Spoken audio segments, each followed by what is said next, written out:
Chag Sameach. Continue our contemplation of freedom and what freedom means to us, the Jewish people. Thought about calling the Western world the free world. When we say the Western world is a free world, why is it so marked that the Western world is the free world? So on one hand, it's because here you can say what you think, you can speak out, express your unhappiness at the actions of the rulers. And in some nations, when you do that, you end up in jail or worse when you do that. So it's about freedom to speak, freedom to think. But there's also another value there, which is about equality, which is common to Western world and to Judaism, that there is a freedom comes from equality before the law. In the Western world, our modern nations were founded on this principle of equality. And it wasn't always perfect at the beginning. It took some hundreds of years for that equality to apply to more and more people. But it was embedded as a principle, right? The French Revolution was one of the three principles: liberté, égalité, fraternité. And right in it took years for that equality to apply to everyone, and didn't mean that if you didn't believe in it, your head would get chopped off in the guillotine. But it was a belief that's deeply rooted in our Western society. Because they understood that if the law doesn't apply to all people, if you don't have equality for all people, then how can you have freedom for everybody? Not just equality, but equal rights and equal values. And of course, it's intrinsic to Judaism, because in Judaism, we believe everybody is made in the image of God. And we have that midrash that says that we're all descendants of Adam and Eve, every human being, which means we have a common ancestry. We're all linked together. And unlike humans, that when humans mint coins, everyone is the same. God, when he makes human beings, makes everyone unique, each one different from the other. And yeah, we are all different, but the Midrash, the Mishnah concludes, but we're all made in the image of God. It's a fundamental belief that comes also out of the story of Pesach that we have been living through, experiencing over already weeks, and will continue through the end of Chol HaMoed and Pesach. Really, it's our whole history is about this very idea of learning of equality. And for 2,000 years, we experience inequality almost daily as Jewish people. I remember talking to Hai Solomon, one of our members, about being a Jew in Iran 90 years ago. And Jews were forced to live in homes that were below the level of all other people's homes to show that they were inferior to the Muslim rulers. And in Europe, if you were lucky to even be able to live in the country during medieval times, then they were often confined to the first ghettos, areas where we were allowed to live. And when a Jew went into, God forbid, a court case against someone who was not Jewish, in those rare times where that would happen, the Jew would lose whatever happened, whatever the merits of their case. No equality before the law, no recourse, vandalism, theft, or even murder. We know inequality. And of course, it was even more in Jews' rights to build places of worship. We couldn't compete with the spires of churches or minarets. We had to be more humble and less beautiful.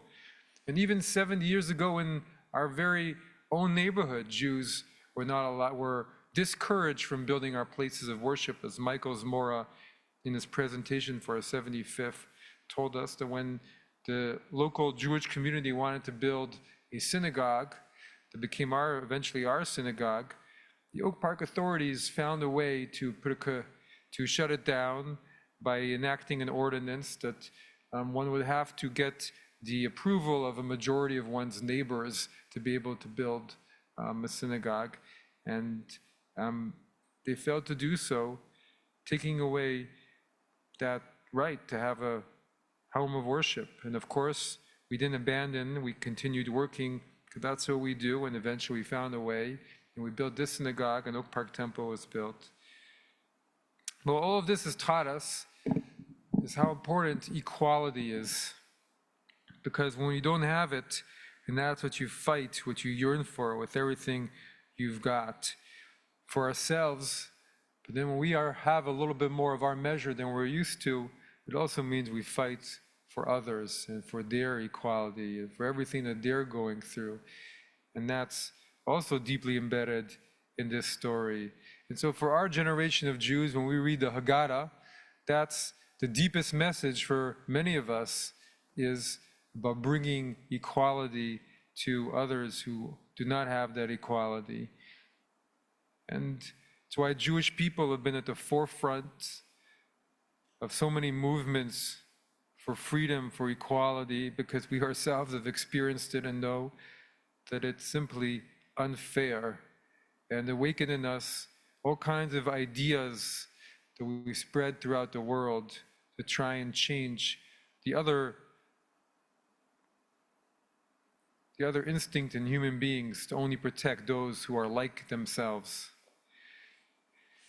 So we go back to these principles: do not oppress a stranger, for you were strangers in Egypt. Even in their primitive societies, they tried one law for all people. There should be one law for you and for the stranger in your midst, as the Torah says, just as they're leaving Egypt. We found so much solace and inspiration whenever we've been fighting for our different ideals through our text. Justice, justice you shall pursue. Judges shall not be swayed to favor either the rich or the poor. Either should be fairness for all. And this idea even more so, the why were we chosen for this story that we've been reliving, for what comes next, receiving the Torah. We weren't chosen because we had some great quality, but because we were the lowliest, we were the smallest of people, and so we could understand others who also shared our fate. So we ourselves were made not to forget that lesson by having this very dramatic founding story embedded into our consciousness and teaching it one of our core educational values. V'yigarat levincha, you should tell your children, as we've done over the last few days. To experience that bitterness again, to remind ourselves of that inequality, and to remind us that any inequality is a stain on our deepest beliefs. Rabbi Nachman teaches that every time a human being overcomes his or her disinterest for another human beings, it brings the divine into the world. Literally, by doing this, we're bringing God into the world. And so there's probably never been a Seder in the history of the world where there hasn't been some form of inequality to talk about, to discuss. However, mercifully, there were some years where we didn't have to think about too much the inequality for our own Jewish community. But this year, like last, we see again how our community's been suffering from a lack of equality. Not precisely in the rule of the law. The rule of the law, at least in this nation, is still fair. But perhaps in the common perception and how people view us, the moral judgment of large parts of this nation, and how they see the Jews in their midst.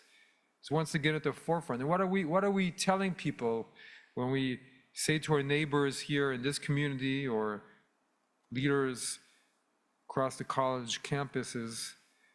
We're saying that Jews are not being treated equally. We're saying that our story is not being heard, that we're being maligned and treated unfairly compared to other groups. Our concerns are being ignored. There's no equality. And we've been on this road before, and we know where it leads, so we are doing everything we can before it goes any further. And we're hurt. Those whom we help secure their own freedom and equality have not been there to support us, have not responded to our call. And yet, even as our own passion for freedom, for our own equality is kindled once again, and we're once again doing everything we can for the Jewish people to have equality in all ways, we also can't ignore that the fire has to burn for all people. And this is the seminal story of our people. We cannot accept inequality. We have to find that concern, even when we ourselves are suffering, for all those who are shunned. And we find that 3,500 millennia old commitment to not let it depart from our minds, from our hearts, from our souls, from our hands, from our feet, and to not stop believing that the value of equality is what will lead our world to that place of peace and truth. That the world will never be free until all people act and see and know that we are truly all in the image of God. Chag Sameach.